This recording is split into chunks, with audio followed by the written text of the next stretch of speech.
আজকে বিজয় দিন। বিজয় করেছে আমার সোনার বাংলার দেশে সোনার ছেলেরা, আমাদের ছেলেরা দেশ বিজয় করেছে, দেশ স্বাধীন করেছে। স্বাধীন আমি দেখি নাই, ছোট ছিলাম হয়তো, কিন্তু দেখতে পাই নাই স্বাধীনের উৎসবটা কীরকম করে। কিন্তু আজকে আমাদের সেই সোনার ছেলেরা, ছোট্ট ছেলেরা দেশকে বিজয় করেছে আমাদের দেশে। আর যেই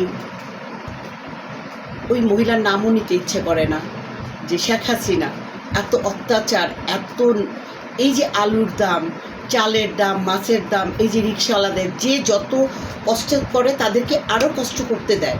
আর যার মাথায় তেল আছে তার মাথায় তেলই দিতে থাকে। এই মহিলার আজকে পতন হয়েছে, অত্যাচারের পতন হয়। আল্লাহ একজন আছে, সৃষ্টিকর্তা। সবচেয়ে বড় কথা, আবু সাহেদ আমাদেরই সন্তান, তার বিজয় হয়েছে, সে শহীদ হয়েছে। তার জন্য একটা রাত ঘুম হয় না। যখনই ঘুমাতে যাই তখনই তার এই বুক পেতে দিয়ে রাখছে।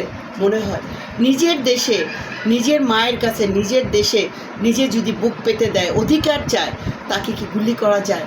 সে সন্তানটাও গুলি খেয়েছে, সে শহীদ হয়েছে।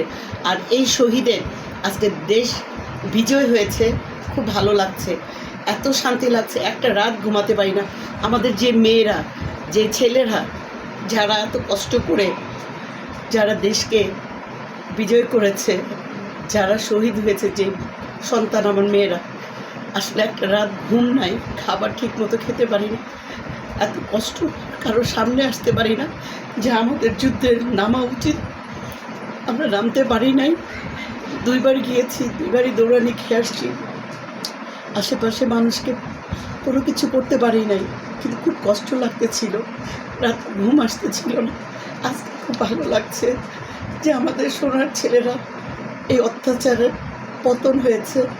আজকে তার বাপের দেশ, জাতির পিতা বানিয়েছে শেখ মুজিবুরকে। হ্যাঁ, যদি জাতির পিতা শেখ মুজিবুর হয় তাইলে আমি কি বলবো, আমার ভাষা নেই।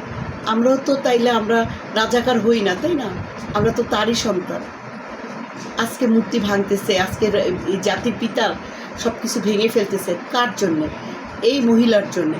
মহিলা যদি এই যে এরকম অত্যাচার না করতো, এসেই ক্রস ফাইট দিছে, ঠিক আছে।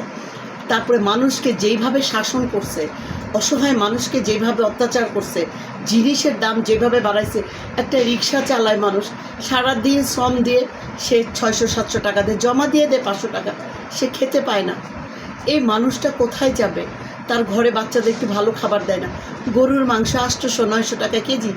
আমরা হচ্ছে বাঙালি, কৃষি। আমরা যখন ছোট ছিলাম 20 টাকা নিয়ে বাজারে গেলে 5 টাকাতে ইলিশ মাছ আনছি এত বড়। আর এখন 1000 টাকা দিয়ে বাজারে আনলে মাছ কিনতে পারি না, মাংস তো দূরের কথা। তাই রিক্সাওয়ালারা কত কষ্ট করতেছে, কত অসহায় মানুষ কষ্ট করেছে। তাদের অভিশাপগুলো, সারা দুনিয়ার মানুষের অভিশাপগুলো তার উপরে পড়ছে। আল্লাহর বিচার আছে, সেই বিচার আল্লাহ ঠিকই করছে। আমাদের প্রতিটা মানুষেরই চিন্তা করা দরকার যে আল্লাহ একজন আছে, আমাদের মৃত্যু হবে। আর এই মৃত্যুর জন্য যদি চিন্তা করে থাকি, তাহলে মানুষের সাথে ন্যায় বিচার করা উচিত। সে ন্যায় বিচার করে নাই।